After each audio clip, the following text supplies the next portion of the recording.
A little bit of a different setting today. I don't think I've ever shot a video down here before, but may as well. Why not?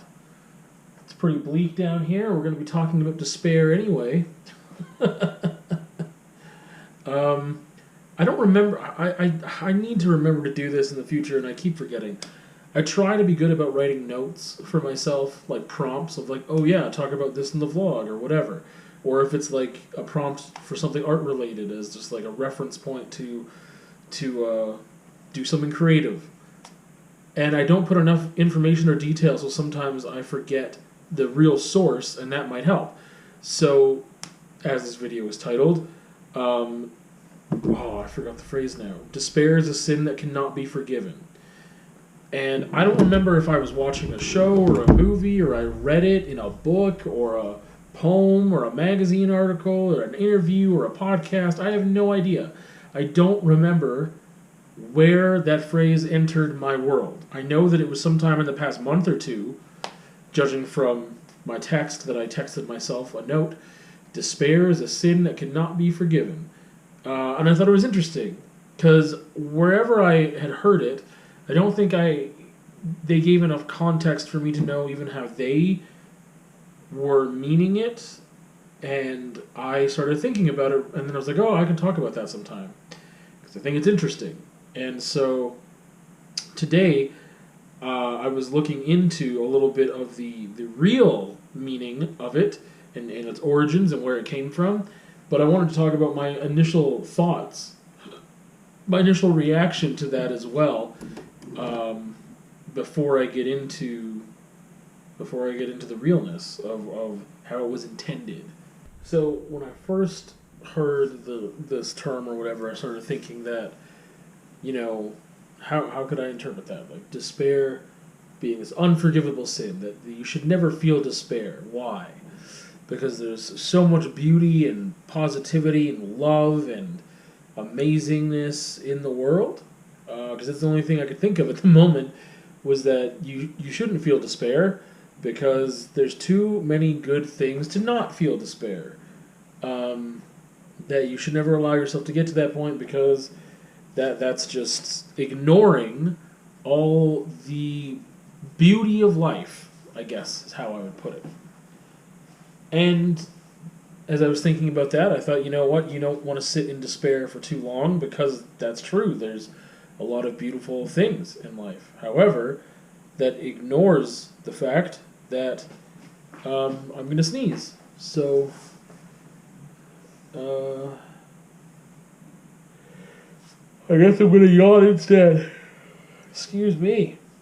I guess that ignores the fact that a lot of people that feel despair don't want to feel despair. It's not a comfortable feeling. It's not a fun feeling. It's not something that people really want to sit in for long, unless I would say that it's maybe an act, and there are some people that they're not actually feeling despair, but they want to sit in suffering in order to get attention, and I think that if someone is doing that, they're not truly feeling despair, because that feeling isn't something that is very pleasant.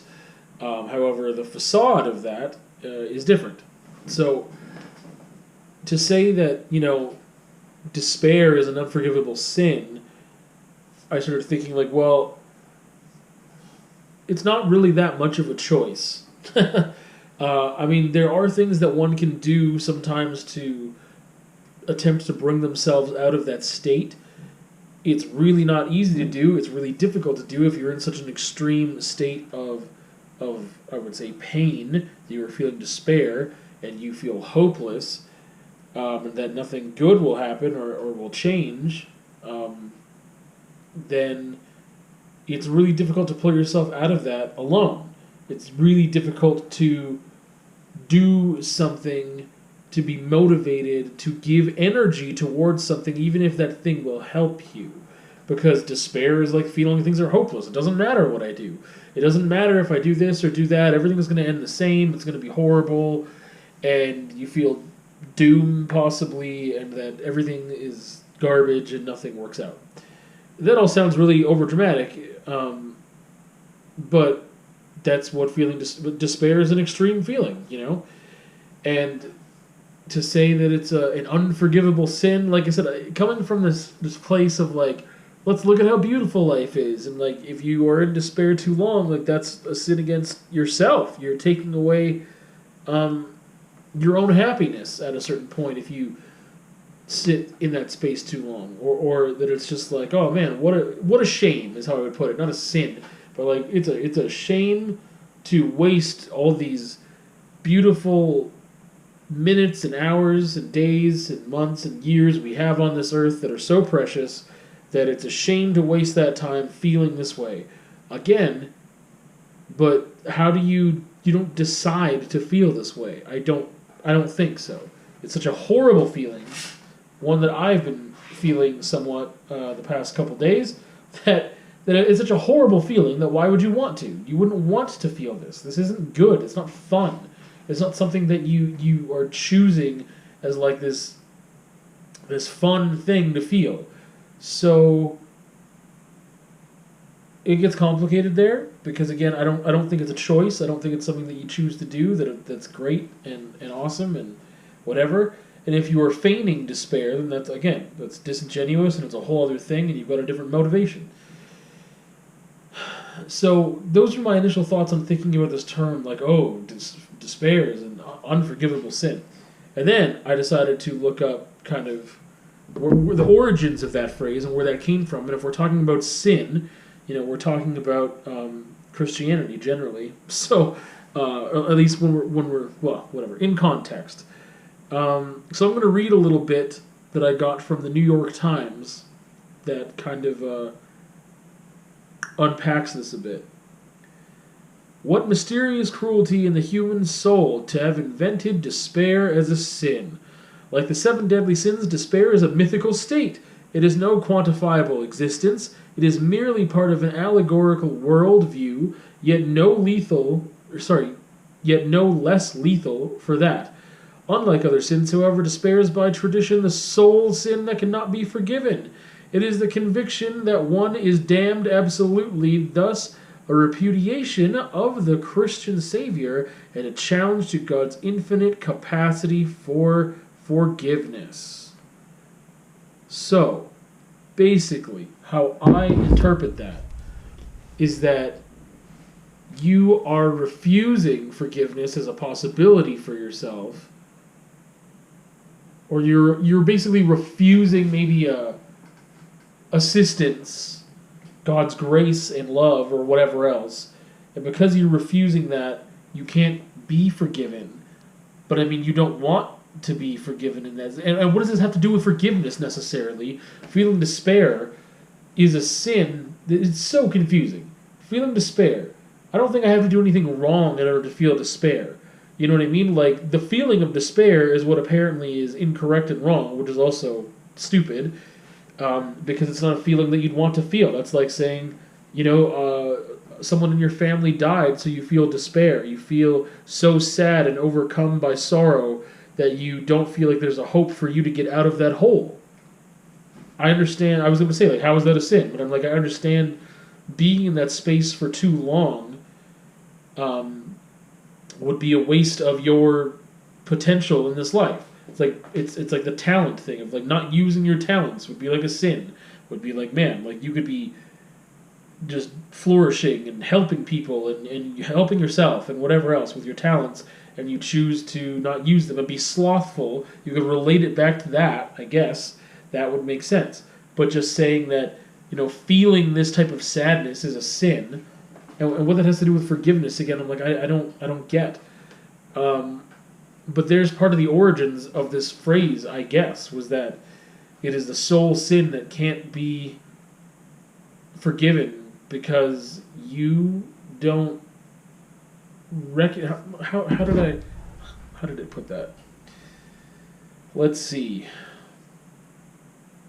It is the conviction that one is damned absolutely, and thus a repudiation of the Christian Savior and challenge to God's infinite capacity for forgiveness. So, you feel damned, you feel like nothing good will happen, you feel like you are doomed to maybe this horrible feeling of sadness or whatever else, that you can't see the light, and therefore it's an affront to God that you can't see the light, because God has an eternal, infinite, forgiveness that you could access, but you feel like there's no hope, and thus it is a sin to not feel that. I don't know, this type of circular thing it doesn't make sense. It goes on here into some interesting parts that I guess I'll get into really quickly. This is a weird conversation. The sins for which one may be forgiven, pride, anger, lust, sloth, avarice, gluttony, envy, are all firmly attached to the objects of this world, but despair seems to bleed out beyond the confines of the immediate ego-centered self and to relate to no desire, to no thing. The alleged sinner has detached himself even from the possibility of sin, and this the Catholic Church, as the self-appointed voice of God on earth, cannot allow. So it kind of makes sense when you're saying, like, you detach yourself from sin in a way by feeling such horrible sorrow and despair and doom that you feel like there's no point to anything, I guess. But despite the origins of this, they're obviously very different from the way I interpreted the phrase. My goodness. Oh, my goodness. Than the way I interpreted the phrase at first. But I want to go back to that because, again, I don't feel like despair is a choice. And for people who would want to shame you or make you feel bad, worse, I guess, than you already feel because you're feeling bad, that's obviously not helpful. And I think that, obviously, if you have friends and family or good people in your life that care about you, that don't want you to feel those things, that they could obviously do some things to help you or to try to help you, but making you feel bad about feeling bad doesn't really work. It doesn't really make much sense to me, and therefore I just don't feel like it's effective. I feel like if you wanted to be effective, then you would, do what you could, and also recognize that maybe there's nothing you can do at that moment, and you need to figure something else out to maybe get your loved one some help. And you can worry about someone and care about them and wish that they were happier without making someone feel bad about feeling bad. Invalidating somebody's feelings is never a good thing. So I don't really have much more to say on the topic. Again, it's kind of a weird conversation, but despair being the unforgivable sin, I could understand in certain ways that would be interpreted in a turn of phrase that might make you want to recognize that there are good things in this world and that you shouldn't, throw the baby out with the bathwater, I guess. So in a very abstract way, it has maybe some redeeming features as a phrase, as just like a device to get you to maybe see that you should do your best for your own sake and happiness and health and whatever else to figure out what you need to get out of the hole you're in. But then again, being in that place myself from time to time, that's the whole thing with it and why it's so horrible to be in that place and to feel those things, because you are blinded by it, that you cannot think or feel that there is anything else that you could possibly feel. You can't think of a solution that will help you to not feel that way. Otherwise, I'm sure you would do it, because feeling that way is horrible. Anyway, that's all I have to say about that. We will see you on another time.